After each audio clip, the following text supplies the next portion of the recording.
Magandang buhay! Ngayong araw pag-aaralan natin kung paano mag-transform ng isang quadratic function mula standard form papuntang vertex form. Ang standard form natin ay y equals ax squared plus bx plus c, or f of x is equal to ax squared plus bx plus c. Ang vertex form naman natin ay y equals a times the square of x minus h plus k, or f of x equal to a times the square of x minus h plus k. First, we have to rewrite each quadratic function in vertex form. Ito yung vertex form natin. Y equals a times the square of x minus h plus k. Our first quadratic function is y equals x squared minus 10x plus 18. So, para magawa natin vertex form yan, hahanapin muna natin yung vertex in the form h, k. Gagamitin natin yung formula for h na negative b over 2a. So, hahanapin natin yung a at b mula sa ating quadratic function. Yung a ay coefficient ng quadratic term. Kapag wala kayong nakikitang coefficient, ibig sabihin 1 yan. So, dito walang coefficient na makikita, 1 yan. Yung b naman ay coefficient ng ating linear term. So, negative 10 yan. Pagkakuha ng a at b, isa-substitute nyo doon sa formula. So, kukopyahin nyo lahat maliban sa a at b. So, copy the negative sign and then palitan yung b ng negative 10. Copy yung 2. Palitan yung a ng 1. Then simplify. Negative of negative 10 is positive 10. And 2 times 1 is 2. 10 over 2 is 5. So, ang h natin ay 5. So, ang h natin ay 5. Hahanapin na natin yung value ng k. So, isang ordered pair, ang first number ay x at ang second number ay y. So, hahanapin natin yung y kapag ang x ay 5. Yung makukuha natin, yun yung k. Lahat ng x na nakikita nyo dito, papalitan ng 5. So, palit si x ng 5. Copy yung exponent. Copy minus 10. Palit yung x ng 5. Copy plus 18. Let's simplify. 5 squared is 25. Copy yung sign. Then, 10 times 5 is 50. Copy yung 18. So, kapag nag-simplify kayo ng integers, ganito, pagsasamahin nyo muna lahat ng positive. So, meron tayo ditong positive 25 at 18. So, add nyo muna. 25 plus 18 is 43. And then minus 50. 43 minus 50. Pag nag-subtract naman kayo ng integer, copy nyo yung first integer. Change nyo yung operation into addition. At change nyo yung subtrahen. Yung positive 50 magiging negative 50. Yan. Then, pares-pares lang. Yung mawawala ng partner, yun yung sum. Kaya, ang sagot sa 43 plus negative 50 ay negative 7. So, ang k na natin dito ay negative 7. Sabi natin kanina, ang a ay 1. At sa vertex natin, ito yung h, ito yung k. So, substitute lang natin yung mga value dito sa ating vertex form. So, copy natin yung y. Then, a is 1. Copy natin yung x. Copy yung minus. Change yung h ng 5. Copy yung square. Copy yung plus. Change yung k ng negative 7. Then, simplify nyo lang. 1 times any number is equal to the number itself. So, ito ay magiging x minus 5 square pa rin. Then, plus negative 7 can be written as minus 7. So, ito na yung ating vertex form ng y equals x squared minus 10x plus 18. Next example, we have y equals 2x squared minus 20x plus 46.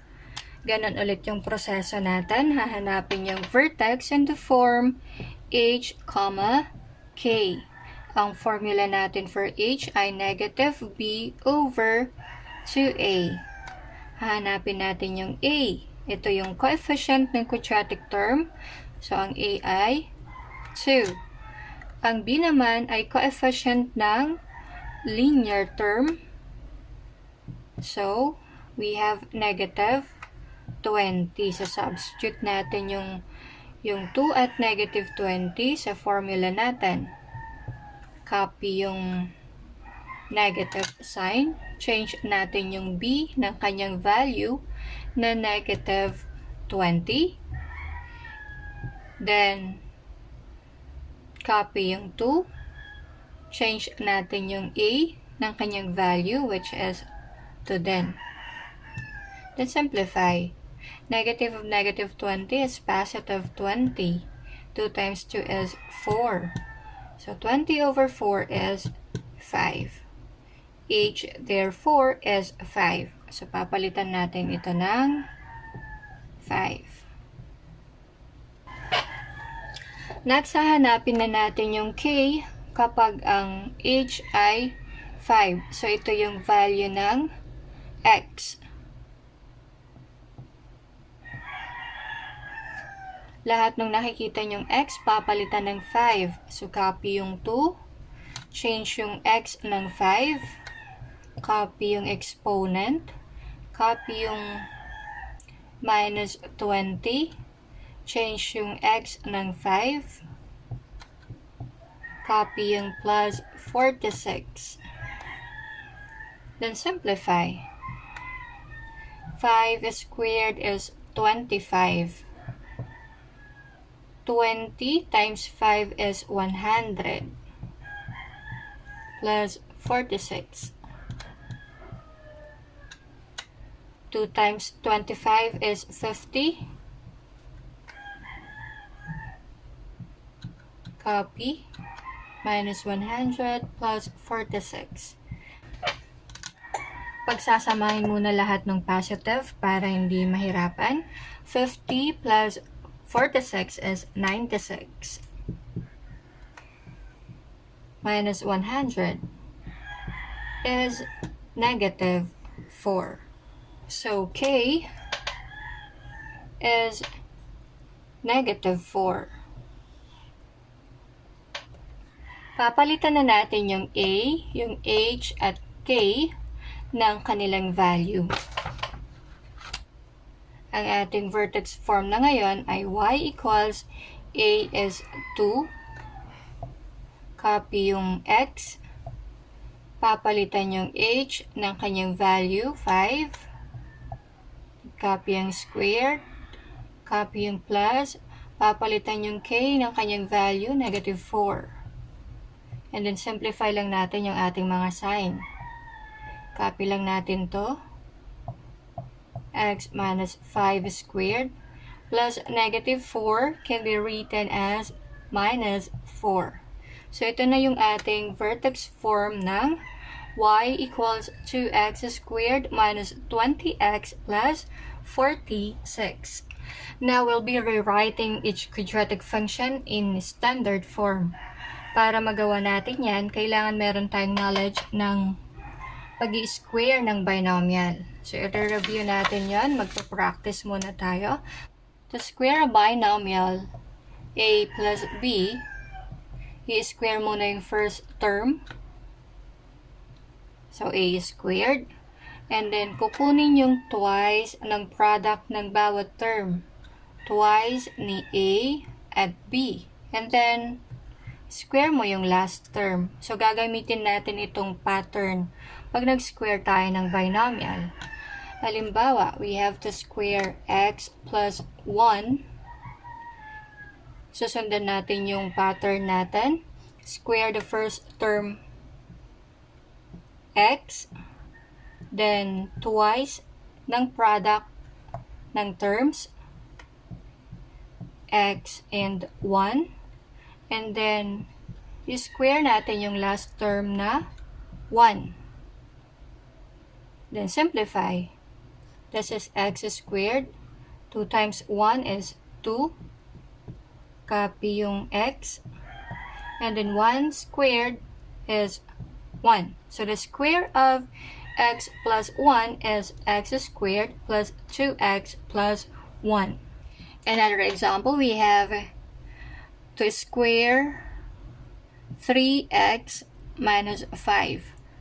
So, gamit yung pattern natin kanina, square the first term, 3x, and then get twice the product of the terms, 3x and negative 5, and then get the square of negative 5. Then simplify. The square of 3x is 9x squared. 3 times 3 is 9, and x times x is x squared. Tapos dito, multiply nyo lahat yung number na nakikita nyo. 2 times 3 is 6, times negative 5 is negative 30. Susulat dito, negative 30. Copy x. And then the square of negative 5 is 25. Negative 5 times negative 5 is 25. So, ito na yung ating square ng 3x minus 5. So, ngayon, mag-rewrite na tayo ng vertex form papuntang standard form. Ang una nating function ay y equals x plus 6 squared minus 20. So, dito, gagamitin muna natin yung knowledge natin nung pag-i-square ng binomial. Square muna natin yung x plus 6. So, gamit yung pattern kanina, we have to square the first term x, and then get twice the product of the terms x and 6, and then square 6. Of course, huwag niyong kakalimutan yung minus 20. Then simplify. Square of x is x squared. 2 times 6 is 12. Copy x. And then square of 6 is 36. Then copy minus 20. So, dito, para matanggal yung parenthesis, kailangan nyong i-multiply sa number na katabi niya dito. Or sign. Kapag wala kayong nakikitang number or sign dito, kahit tanggalin nyo na lang siya. And then simplify. 36 minus 20 is 16. Ang ating standard form na ay x squared plus 12x plus 16. Sunod na halimbawa, meron tayong y equals the negative of the square of x minus 5 plus 3. So, ganun ulit. I-square muna natin yung binomial. Square the first term. Then, get twice the product of the terms x and negative 5. Square the last term, negative 5. And then, of course, you have to copy plus 3. Then, simplify. Copy muna yung negative sign. Then, square of x is x squared. 2 times negative 5 is negative 10. Copy x. Square of negative 5 is 25. Then, copy plus 3. So, para matanggal yung grouping symbol natin, kailangan ma-multiply yung lahat ng term sa loob niya ng negative 1. So, wala kayo nakikitang 1 yan, pero consider it to be negative 1. So, x squared times negative 1 is negative x squared. Negative 10x times negative 1 is positive 10x. Then 25 times negative 1 is negative 25. Then copy plus 3. Ang standard form na ngayon ng ating quadratic function ay negative x squared plus 10x minus 22.